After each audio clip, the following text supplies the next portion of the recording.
Hello, welcome to OfficiallyCristie, where I narrate stories from anonymous authors.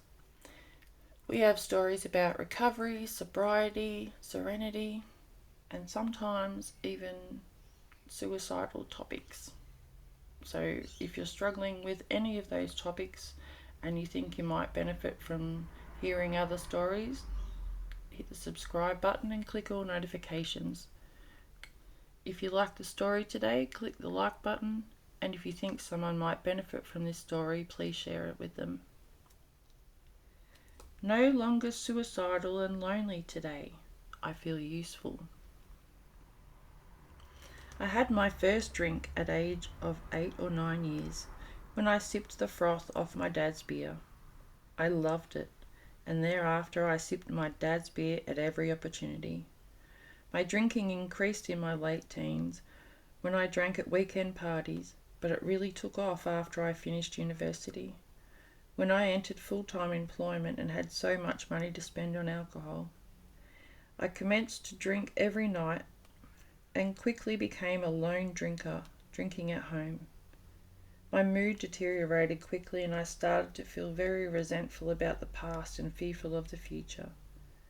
Within a short time, I was so depressed and tired that I sought the help of doctors, psychologists, Chinese herbalists, naturopaths, chiropractors, osteopaths, and masseurs.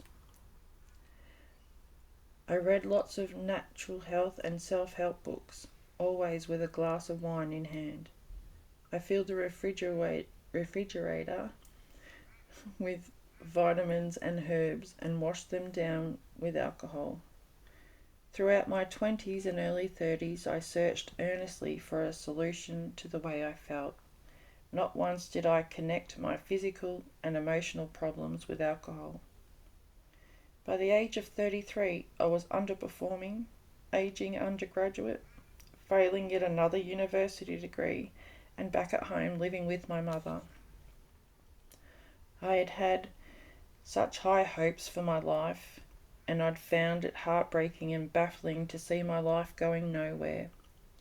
I just couldn't understand it, nor could I bear the thought that I would have to lower my expectations for my life still further. As I sat on the back porch one afternoon, smoking and drinking red wine, a thought occurred, as it often did, that I was killing myself with alcohol and cigarettes. Ordinarily, comforting drunken fog would quickly settle over me after such a thought, but on this occasion a new thought came into my head. I don't want to die.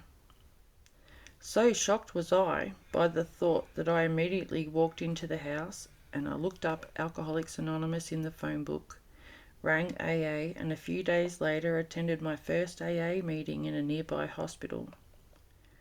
I was amazed to learn in AA that I was suffering from an illness rather than a lack of discipline, that it was the first drink that did the damage, not the fourth or fifth, as had always thought, and that being unable to stop drinking once having commenced is not normal reaction to alcohol, but a hallmark of alcoholism, quite possibly caused by an allergy to alcohol.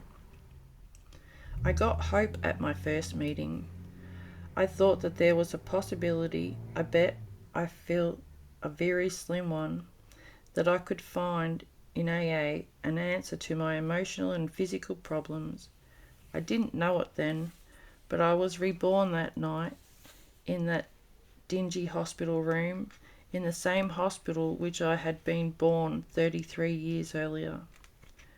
I was sober for a year in AA, going to AA meetings regularly and frequently. When I became suicidal again, fear and pride had prevented me from doing the 12 steps. But now, extreme emotional pain caused me to become willing to go to any lengths to stay sober. I quickly found a sponsor and asked her to take me through the steps.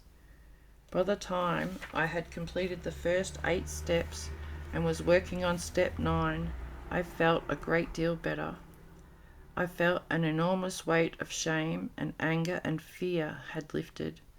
I literally felt physically lighter, and I was now not merely physically sober, but I had started to become emotionally and mentally sober as well.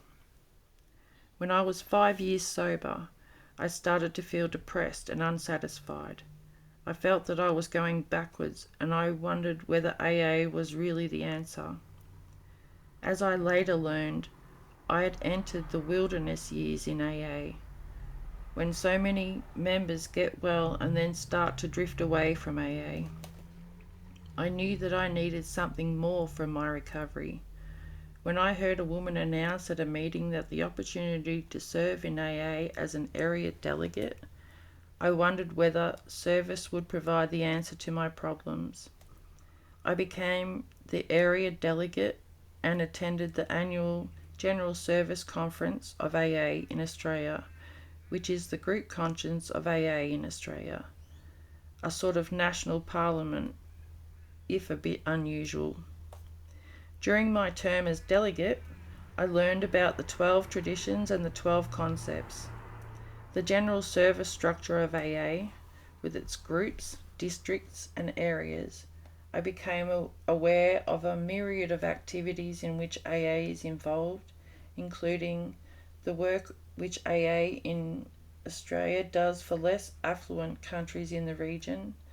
There are many initiatives taken by AA nationwide in jails and rehab centres, and a wide range of activities in public information and cooperation with the professional community.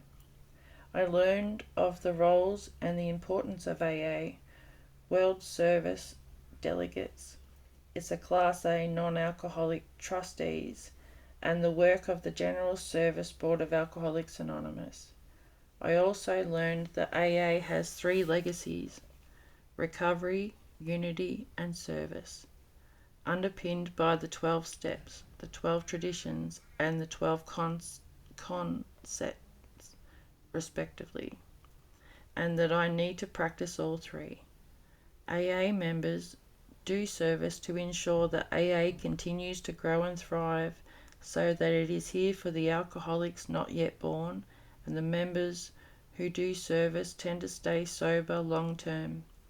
My eyes were opened to a worldwide fellowship and AA beyond the group, and it was a wonderful and amazing experience. I recommend to all members the experience of serving as an area delegate. Today I am on AA maintenance program. Step 10, clean house. Step 11, trust in God. And step 12, help others. And of course, service, service, service. And the 12th step work lifts me up whenever my spirits are low, and having given me many friends and a sense of belonging and purpose. When I come to AA, I thought that my problems were so complex and that I would need very complex solution. I have found not to be the case. I have remained sober now for over 8 years, a day at a time, and I have a life today that I would never have dared imagine for myself. No longer suicidal and lonely today. I feel myself to be useful to God and to others. I love being sober, and if I continue to work AA Simple program, I believe I will stay sober.